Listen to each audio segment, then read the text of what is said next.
Hey guys, it's that time again. Behavior strategies for class. And this month we have been talking about your students' challenging behaviors. And I just really think it's important at this time because of the holidays. The holiday seasons can be very stressful for your students, and lots of different reasons why, lots of different family dynamics. But today we're going to talk about what are some of the key factors behind your students' behavioral issues. And there's three that we're going to be talking about today. So I just want to encourage you to tune in and not miss out on this, because I believe it will really help you to better understand your students and to better support them during this time. But before we get started, I want to encourage you to leave a review, 5-star rating, wherever you are listening to this podcast. And please subscribe and share this episode and the podcast as well. There are so many educators out there who are not getting the training and support that they need. And so I want to be able to offer that for you here as much as possible. So again, share this, hit that subscribe button so you don't miss a thing. Welcome to Behavior Strategies for Class. I am Diane Bachman, your behavior paraprofessional with over 15 years of experience working in special education. And I'm so glad you're here because I'll be teaching you about social emotional learning, behavior strategies, trauma-informed care, and more. So if you are tired of being frustrated and not knowing what to do with your students who have challenging and disruptive behavior, you're in the right place. Now, if you're ready to become more equipped to help your students learn and grow, let's listen in to today's episode. So a lot of our students that I have worked with over the years, and I've been in education for over 15 years, pretty close going to 20 years, I think. And I've worked in education, special education in 2 different states. And so I've worked with a lot of different students and a lot of different family dynamics. And they really do play into your students' behavior and how they adapt and how they engage or don't engage in their school environment. A few examples. There was one girl we worked with who she was really just depressed all the time. She was the oldest daughter, and she had, I think, 2 or 3 other siblings, younger siblings. And her mom was abused by the boyfriend. She would just matter-of-factly state how she had to get her siblings back into the house because the boyfriend was dragging her mom by her hair down the driveway. I mean, this is just one example that she has been put through. Another one, we've had like a handful of students that have been in the foster care system, and they've been moved back and forth in different foster homes.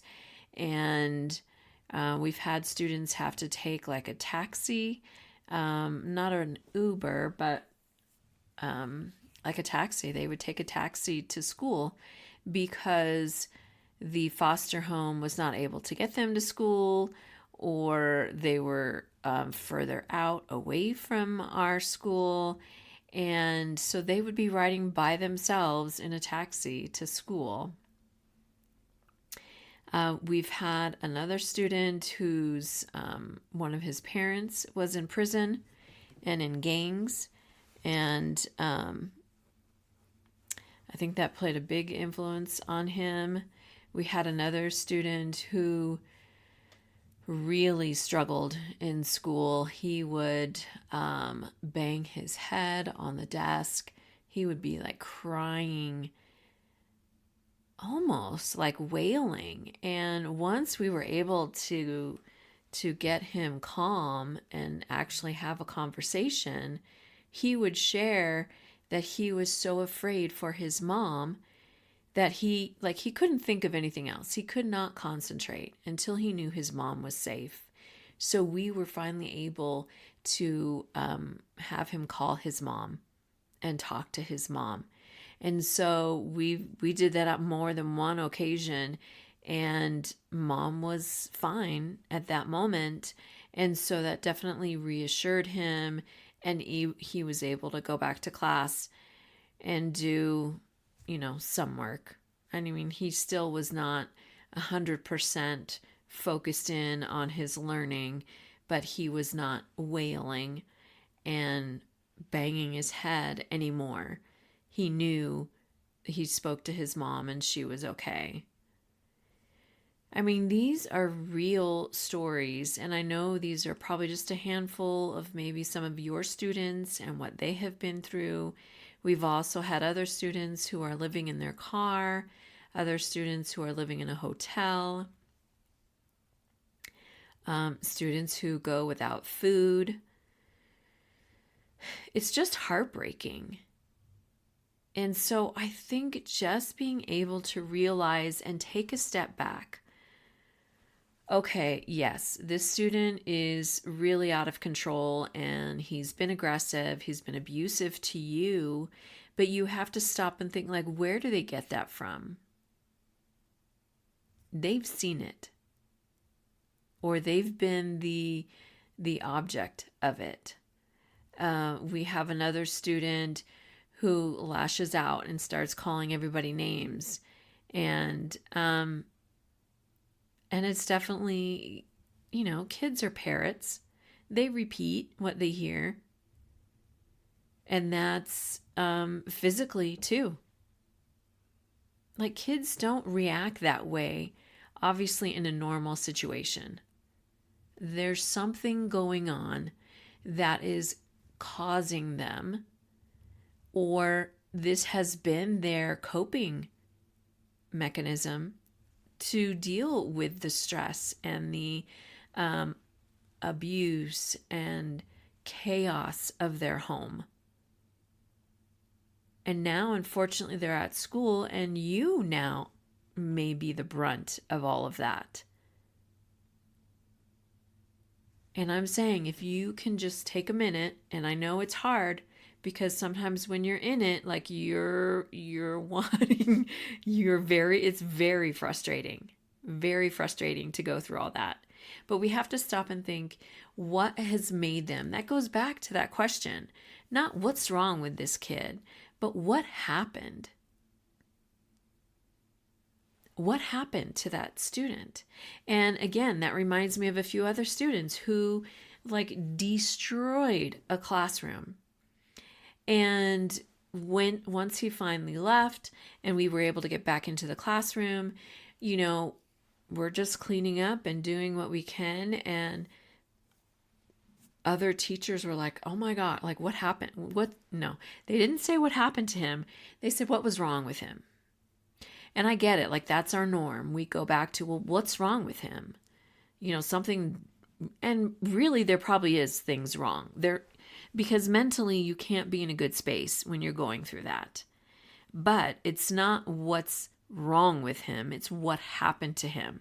What made him get to this point where he's exploded and destroyed a classroom. Like, destroyed. That was like one of the worst classrooms I've seen. And it breaks your heart when you think about what they've really been through, what they're going through. I mean, some of these kids are way stronger than what we give them credit for. And I know, like I said, they come to school, they're overwhelmed, they're stressed out, and you're the next adult in their life. And so they're lashing out on you. But if we can, like I said, take a minute and let them, sometimes we just need to let them vent. Get it out. Let them yell at you. Let them. Yes, I know that isn't always the best situation or the best solution, but sometimes we need to let them let it out. Like I've said in previous podcasts, we have some students that are still going through a mess, and they take running breaks. So they go outside and they just run in the field. They just run. They run back and forth. Sometimes I run with them if I'm feeling extra awake. Other times I'm like, dude, you go, you go. But because there's just so much emotion inside of them, they just don't know how to get it out. They don't know how to express it, but they feel it in their bodies. And so it's like, dude, just go, just run it out. And that has actually proven very helpful for some of our students. And so being able to say, you know what, let me see if I can call somebody and maybe they do take a running break. Or maybe sometimes they just want to talk about it and they just want to be able to lash out and say how horrible their mom is. Or maybe they just want to talk about something else. They don't even want to talk about it anymore. They want to talk about something else. And just giving them that freedom and that safety where they are free to express however it is they feel, whatever it is they want to talk about. And we've had students like our other student, he was older and he was in the foster care system, and he was never really in gen ed class. Like there was just no buy-in for him to be in there. He was far behind. He wasn't able to get the support he needed. And, he struggled with reading and writing, and it just frustrated him. So he just didn't want to do it. We worked with him as much as we could, but there were still moments when he could have a conversation. And he knew, like, he got a crappy part of life. He unfortunately has been in a crappy situation with his mom giving him up, not giving him up, but his mom obviously not being the mom she should be because he was taken away from her. But in the back of his mind, like he's hoping to go back with his mom. And of course, every student, every child wants to be with their mom, no matter what's going on. They want to be with their mom. And I think that's really like a God-given thing, But to have true conversations with this student was sad, but also amazing how much he really understands and how much he knew. He got the crappy end of the stick.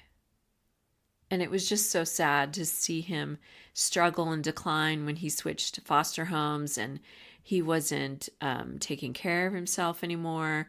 He said he wasn't really sleeping, so sometimes he'd be sleeping like an hour at school, and he was just totally depressed.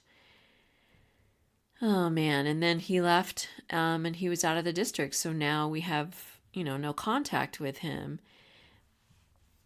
But I pray for him all the time and pray, that he does find his forever home.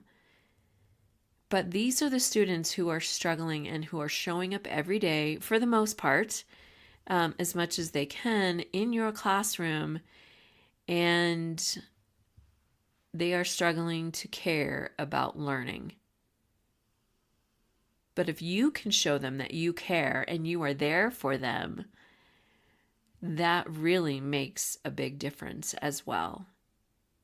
Because obviously we cannot solve all of their problems and the family situations, but you can help them feel like family when they are in your classroom.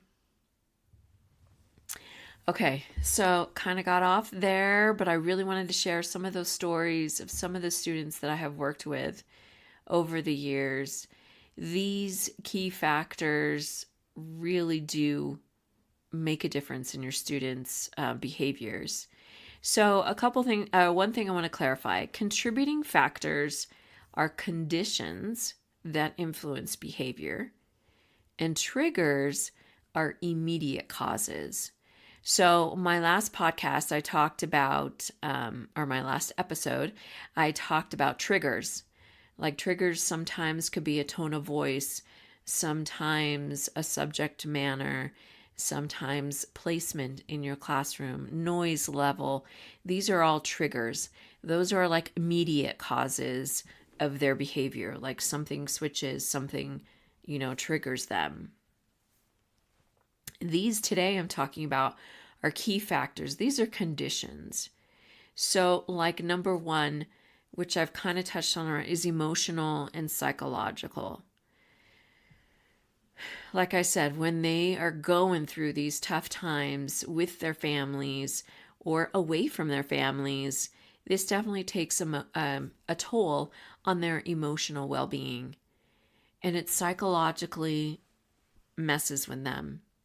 Because if some of our students have been struggling with this for a long time, their brain has not developed normally. So their brain is really even not fully developed. And on some of these websites, and even Dr. Bruce Perry, he talks about the neuroscience and the development. Your brain is not developing 100% normally when you're in an unsafe situation, because you're constantly on that fight, flight, or freeze. And so that cortisol is constantly going. And so you're constantly looking for safety and am I okay? You're never at like a safe level where you can just relax and focus on something else. And that's sometimes psychologically, some of our students then are diagnosed with emotional disabilities, emotional disorders. And so that is another factor that contributes to their challenging behavior. Because like I said, they're going to lash out at you because now you're the next adult in their life. So that is definitely one pretty big factor. Number two is that poverty. So like I said, some students living in cars, living in hotels, they don't have enough food to eat. They don't have clean clothes. They don't have clothes that fit. All of these things make a difference. And that's the neglect. And so again, they don't feel safe. When they're not cared for, they're not feeling safe. And so not most, but some students that go through that are the depressed. They're withdrawn. They're not talking to you. They're not expressing. So in those situations, I would definitely encourage you to possibly have them journal. Just say it like you don't want to talk to me, and that's okay. But journaling is a great way for them to be able to express or just to let it out. Let them vent however they need to in a journal. That makes a big difference. I worked with a high schooler, it's been like 8 years ago already. And I tutored her, and she also had been going through or had went through some abuse in her background, and she was still having a tough time with it. And I gave her journals, and we would meet like once a week, and every couple weeks she'd be like, I need a new journal. I'm like, awesome, I will get you one. Because she was finally able to like express and help her process through what had happened. It's a very important way that students can express and get all of that angst out.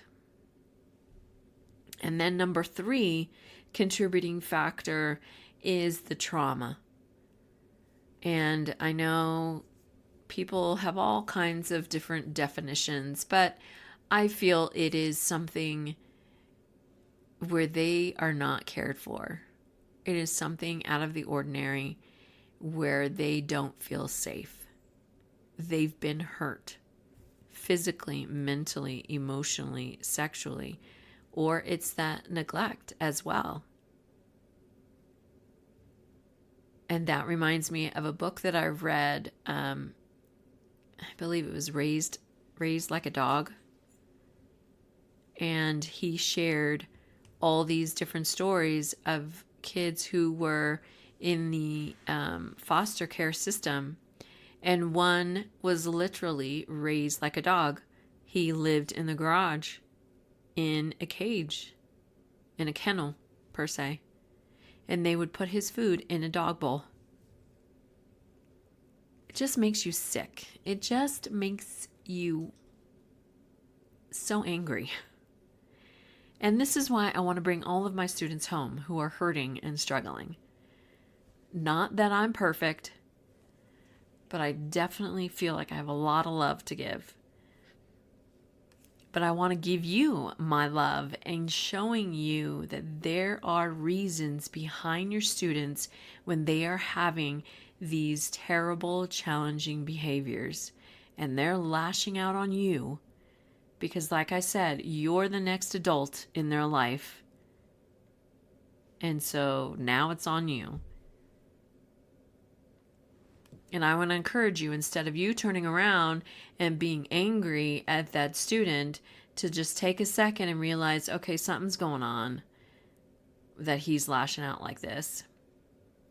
And whether you can take time at that moment to talk with him or just say, you know what, let's have lunch together, buddy. I want to know how you're doing. It really does offset that anger that your student is going through. It really knocks them kind of off kilter because they're like, wait, what? Because you're not lashing out at them like probably all the other adults in their life. You're actually saying, I want to hear what you have to say. And that just flips a switch for them. Like, what? Okay, sure. And not that they're going to share their whole entire life with you. You don't even have to ask them about that. You can just say, hey, I don't know, what's their favorite color? What's their favorite sport? What's their, and just talking on a different level. And sometimes then they just bring it up.